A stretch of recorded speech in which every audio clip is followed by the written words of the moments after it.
weekly coverage of the Cannes Film Festival on Prudent Media. Now, apart from all the great films from around the world that are being screened here, the other big attraction is the stars that come in here. You never know whom you might bump across. Well, we saw Demi Moore earlier in the day. She is here with a film called The Substance. There's also Dennis Quaid who acts in that movie. Then we also saw Kevin Costner here with his new film, An American Saga, which is being screened here out of the competition at the Cannes Film Festival. Now, there are around 22 films in the competition section at the Cannes Film Festival this year that are vying for the prestigious Palme d'Or, which is going to be declared on 25th, which is the closing ceremony day. Now, critics from all around the world are trying to make a guess as to who is going to win this award. Well, there are some films that have been screened, some are yet to be screened, and I've managed to catch about 12, 13, probably a little more than that.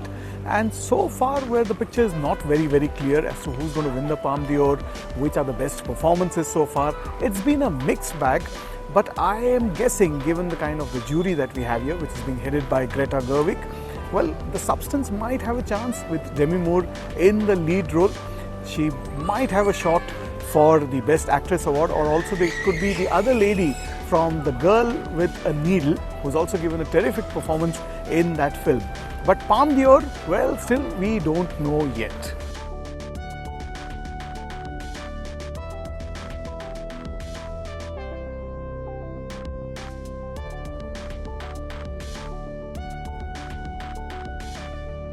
There is also another category called the Un Certain Regard category, which is different from the Palme d'Or, and there are two Indian films that are in that category as well.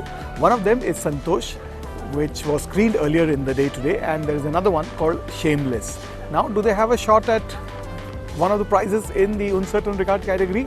Well, we'll have to wait and watch.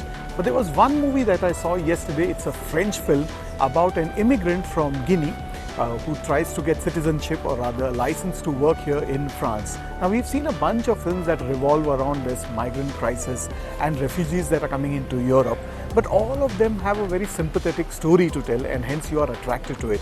But for me, of all the films that I have seen so far, there's this film called The History of Suleiman, which was well and truly outstanding, especially for its performance. Now, if you are a delegate at the festival, great, you can watch movies from all around the world. But if not, no worries, the festival has got you covered. You have Cinema La Plage behind me, which is cinema on the beach, where they've put up a huge screen there. And as you can see in the background, people are already queuing up for a seat there. And believe me, that queue is already quite long, and we still have about 45 minutes to go before the screening starts.